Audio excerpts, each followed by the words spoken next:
So this is pretty cool, and now I want to use it to explore reconfigurations of multi-body systems. So here's a test case I ran it on. Suppose we have two bodies, two cubes, that represent two spacecraft of some kind. Without loss of generality, I'm going to fix the blue cube in MATLAB space. So now all coordinates are relative to that blue cube. I'm going to say that there are four possible potential energy functions that I can select, and each one of them has a well at each of the faces of this cube. This is sort of reminiscent of that potential energy from flux pinning that I mentioned earlier. I'm also going to say that there are possible points at each corner of the cubes where they could latch together, and I could put a hinge, or not a hinge, or no latch if I want to. And the question now becomes, with that system setup, what configurations can we get to?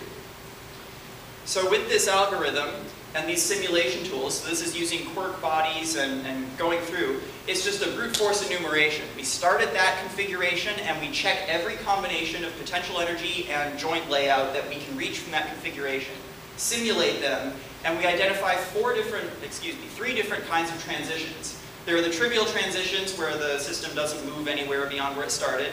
There are the unsafe ones like that one, where they collide with each other. So we identify those and discard those because we don't want bodies to collide. And then there are the safe transitions, like this guy, where we go from one configuration to another. And we store those in a graph structure. So once this is complete, so now we're enumerating this last node here and seeing which other configurations we can get to. Once that's complete, we have a graph that describes all the possible configurations of the system and all the ways to transition between those configurations. Okay, so we have 4 nodes and 8 safe edges.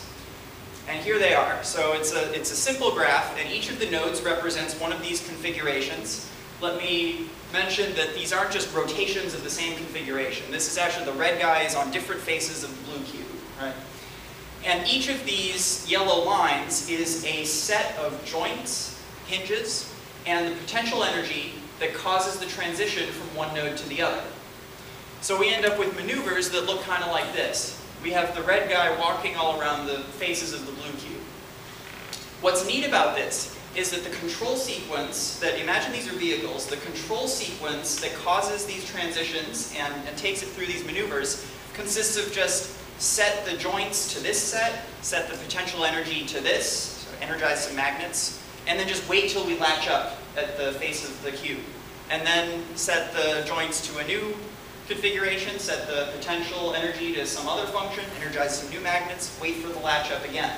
And just repeat this as many times as you like, and you can get it to walk all around. So there's no feedback in between. It's an open loop controller where we know that the final states of each evolution are at a particular configuration, and we know the intermediate dynamics are stable because each of these potential energies has a well at the final configuration.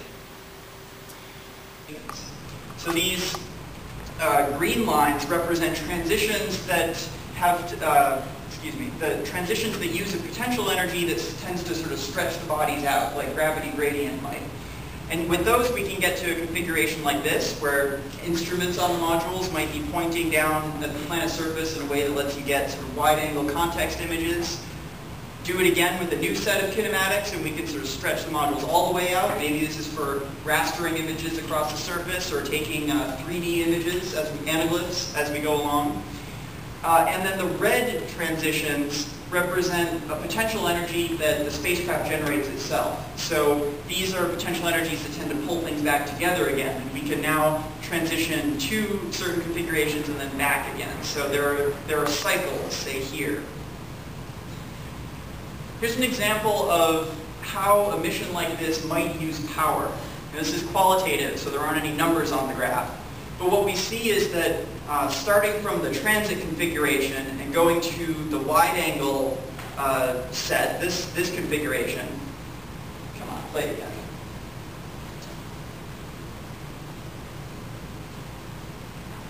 All right. So this is passively stable. It uses something like gravity gradient, so the spacecraft doesn't use any power except for this little spike here. What that spike is some power usage to change the kinematics. So there's some latching going on, there's some magnetic field energizing or something like that. Some power usage has to happen there for a very short time. But otherwise, there's not anything the spacecraft has to do. It just waits to evolve to its final configuration. And then, all right. And then a sort of more interesting case is when it goes from that raster configuration back to the wide angle configuration. We have to expend a whole bunch of power. This is due to not only changing the kinematics, but also changing the potential energy to something that the spacecraft generates. Say we energize some electromagnets to try to attract things back together. So we have to change our potential energy by a large amount. And then to maintain those electromagnets, we have to overcome resistance. So we use some small amount of power as the system evolves. So this is sort of a profile of how these systems would use power. And this would have to go into a trade study comparing it to feedback control and thrusters and things like that for this kind of mission.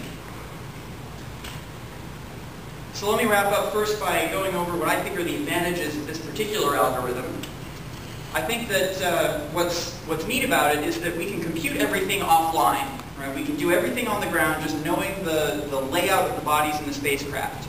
And this gives us a sort of graph structure of all the equilibria that we can reach and leads to low online control computation on the spacecraft. It's just doing a graph search and then doing that little set joins, wait for latch, set joins, wait for latch sequence. We get to specify the kinematics of the system, which is an interesting thing to be able to state just off the bat, but this kind of makes us robust to sensing and actuator errors. Robust in the sense that we get to choose kinematics such that sensor or actuator errors don't take the system into an unsafe configuration, like a collision. So we can choose the kinematics to limit ourselves to only the safe transitions. If we use passive equilibria, we know that the system is stable at every transition. So as you saw with the graph of potential energy going down each time, this is sort of stable in a hybrid system sense, as a switched system. So this also helps us to prevent collisions because we know we're going to some particular place stably. And it gives us intermediate safe steps. If there's ever a problem on the spacecraft, you just wait it out. And you know that you end up in a configuration where you don't have collisions. And you can just wait there until you regain control or get communications back, whatever the problem is.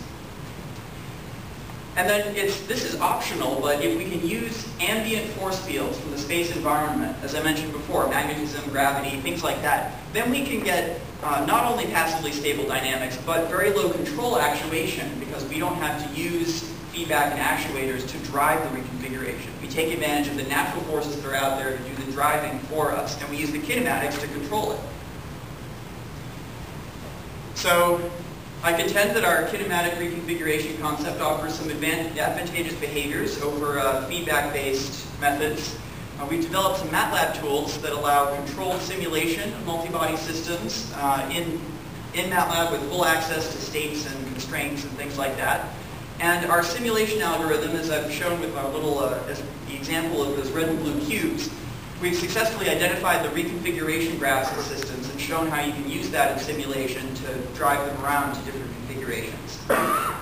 Now in the future, it might be nice to take this a step further and say maybe we can, what are the kinematic conditions we place on systems to enforce collision prevention or other desirable features.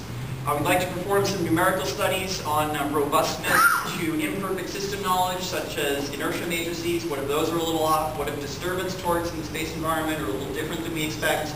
How well does this get us to the final configurations? Or do some of these transitions get locked out entirely? Those are good things to know. And using this, we could develop tools for trade studies on reconfigurable space systems.